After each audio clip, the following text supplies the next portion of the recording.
Bapa, kami mengucap syukur untuk malam hari ini.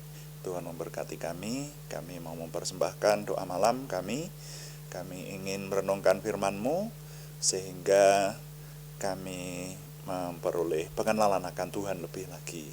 Urapi kami semua dan pimpin kami oleh Roh Kudus yang dominan menolong, sehingga semua yang kami cermati, kami renungkan dari kehendak Tuhan, semuanya benar di hadapan Tuhan untuk kami. Terima kasih. Dalam nama Tuhan Yesus Kristus kami berdoa. Haleluya. Amin. Selamat malam Bapak Ibu Saudara sekalian yang sudah bersama dengan kami di sini dalam doa malam hari ini. Doa malam melalui online ini diadakan secara iman Kristiani dengan dasar keyakinan kepada Tuhan Yesus Kristus, Yeshua HaMasyiah, Juru Selamat dunia, Imam Besar Agung kami. Dan firman Tuhan yang didokumentasikan dalam kitab suci Perjanjian Lama serta Perjanjian Baru menjadi pegangan kami, menjadi pegangan kita sekalian. Saudara sekalian, doa malam ditujukan untuk menjawab pertanyaan.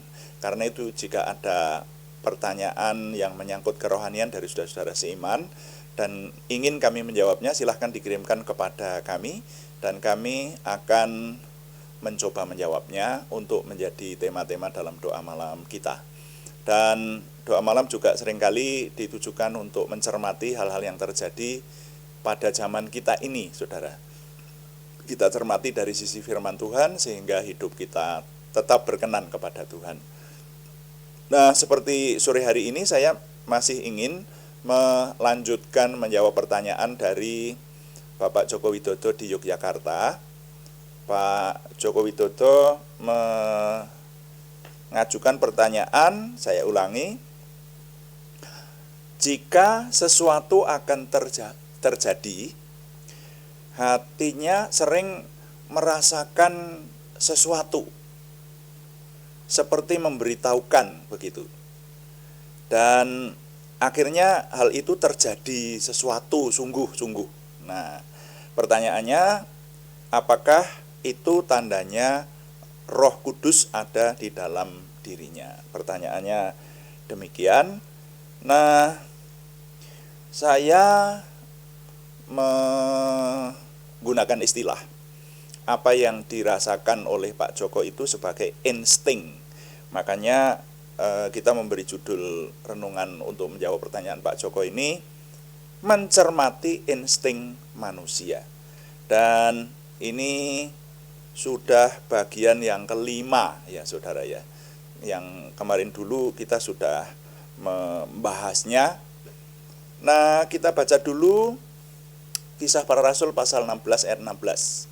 Kisah Para Rasul pasal 16 ayat 16, firman Tuhan berkata, pada suatu kali ketika kami pergi ke tempat sembahyang itu, kami bertemu dengan seorang hamba perempuan yang mempunyai roh tenung.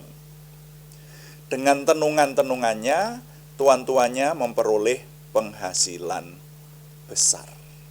Nah, kisah di bawahnya nanti dikisahkan bahwa Rasul Paulus kemudian mengusir roh tenung itu dari hamba perempuan itu, sehingga menjadi masalah ya.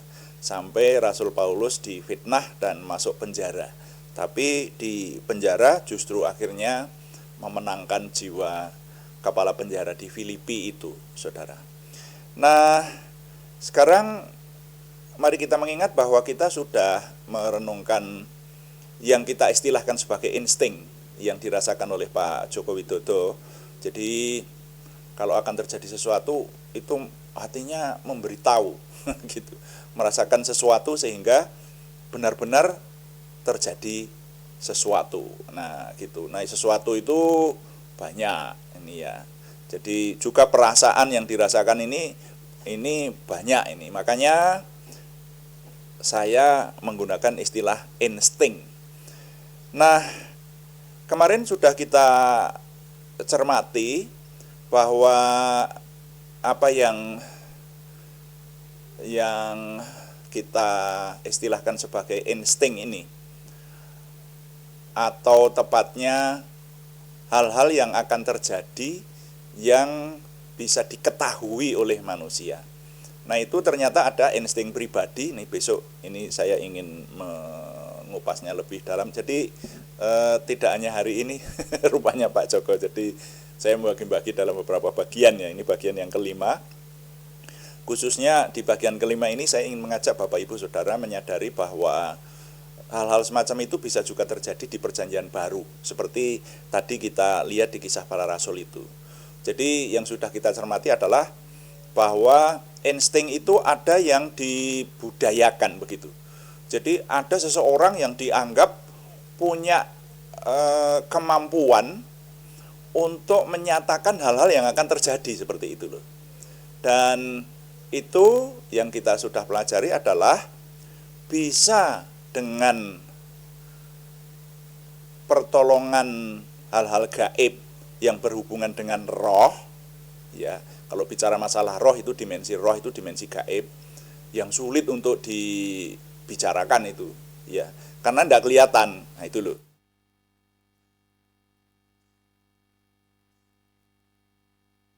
Sehingga kita harus hati-hati mencermatinya dan kalau saya mencermati dari firman Tuhan, dari bahasa aslinya, benar-benar merenungkan dengan objektif dan dibandingkan dengan pengalaman-pengalaman yang ada. Nah, seperti itu. Nah, jadi sudah kita dapati bahwa hal-hal gaib yang diberitahukan oleh orang-orang yang dipercaya memiliki kemampuan itu bisa dari roh, tapi juga bisa dari hikmat. Nah, kalau bicara dari hikmat itu hubungannya dengan pikiran, jadi bisa diperhitungkan seperti itu, ya. Nah, kemudian yang kemarin sudah kita pelajari adalah bahwa hal-hal gaib yang diberitahukan ramalan apa yang akan terjadi seperti itu, atau kemampuan untuk melakukan hal-hal yang kita anggap gaib itu ternyata terjadi di perjanjian lama. Kita kemarin menyimak ya bahwa Firaun zaman Mesir itu punya ahli-ahli nujum. Nah, kita tahu kalau yang namanya ahli nujum itu sudah menunjukkan bahwa orang itu bisa menyampaikan akan apa yang akan terjadi. Ya, kalau di ayatnya hanya mengatakan para ahli di Mesir, gitulah. Tapi saya menafsirkannya bahwa namanya para ahli di Mesir itu adalah penasehat spiritual Firaun. Dan dikisahkan di sejarah suci bahwa para ahli di Mesir itu juga bisa membuat ular, saudara. Hanya ularnya kemudian dimakan oleh ularnya Musa. Nah, ini kan membuktikan bahwa di perjanjian lama itu dikisahkan ada orang-orang yang diizinkan Tuhan melakukan hal gaib. Nah, sudah jelas kalau itu dengan pertolongan siapa? Dengan pertolongan roh yang bukan dari Tuhan tentu saja. Nah, di dunia ini kita mengenal kemarin ada 3 macam roh ya. Roh manusia atau nyawa gitu, kemudian roh jahat dan roh kudus. Ya, gitu. Nah, lalu kalau kita merenungkan sekarang ada banyak anggapan bahwa di perjanjian lama sama di perjanjian baru itu berbeda dan memang berbeda ya. Hukumnya juga sudah berbeda. Namanya saja diberi nama perjanjian lama dan perjanjian baru. Perjanjian lama dan perjanjian baru dibatasi dengan kelahiran Tuhan Yesus Kristus. Jadi sejarah yang dikisahkan, segala sesuatu hubungan manusia dengan Tuhan yang dicatat sebelum Tuhan Yesus lahir di dunia sebagai manusia, itu disebut perjanjian lama. Dan perjanjian lama hukum-hukumnya berbeda, ya, yang diselamatkan hanya umat pilihan Tuhan dan seterusnya itu. Ada banyak hukum dengan implikasinya yang berbeda. Tapi di perjanjian baru itu berlaku sejak kelahiran Tuhan Yesus Kristus sampai hari ini, sampai kita hidup. Makanya kalau kita tidak meneliti di perjanjian baru, orang bisa mengatakan begini, wah itu ahli-ahli di Mesir itu ada, tapi itu di perjanjian lama. Kalau di perjanjian baru tidak ada. Orang bisa berkata seperti itu. Makanya kita harus meneliti di zaman perjanjian baru setelah Tuhan Yesus Kristus lahir, ada atau tidak. Nah, ternyata ada, saudara. Ya, tadi yang kita baca di Kisah Para Rasul pasal 16 ayat 16, yaitu ketika Rasul Paulus mengabarkan Injil dalam pekerjaannya sampai di Filipi. sampai di tempat namanya Filipi, maka di situ dia menjumpai ada seorang budak perempuan, dikatakan seperti itu. Ada seorang anak perempuan yang memiliki roh tenung, dan dengan tenungan-tenungannya itu tuannya banyak diuntungkan. Nah, sekarang mari kita artikan ini maksudnya apa ini, ya. Karena nanti akhirnya Rasul Paulus mengusir roh tenung itu dari anak perempuan itu.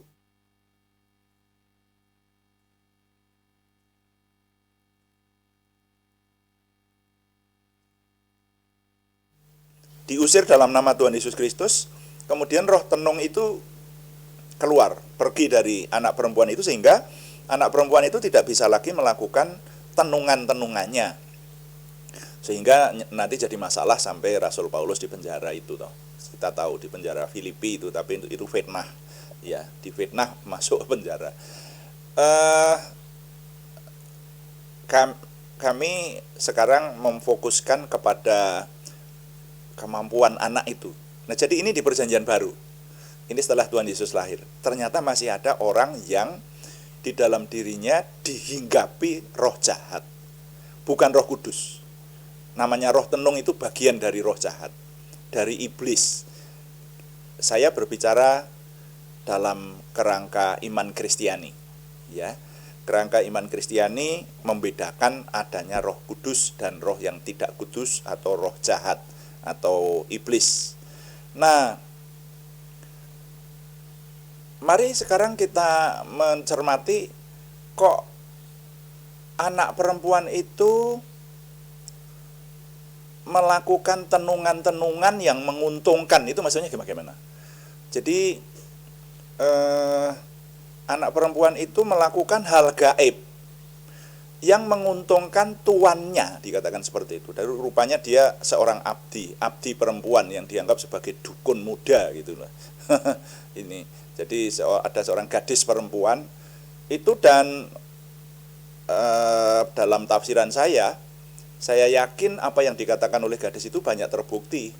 Jadi kalau dia melakukan hal gaib, nah hal gaib itu banyak. Kalau di tanah Jawa ini diartikan tenungan itu termasuk untuk nyantet orang, ya, itu diartikan seperti itu. Tapi mestinya bukan hanya itu. Tenungan-tenungan itu adalah melakukan hal gaib yang berhubungan biasanya dengan nasib orang.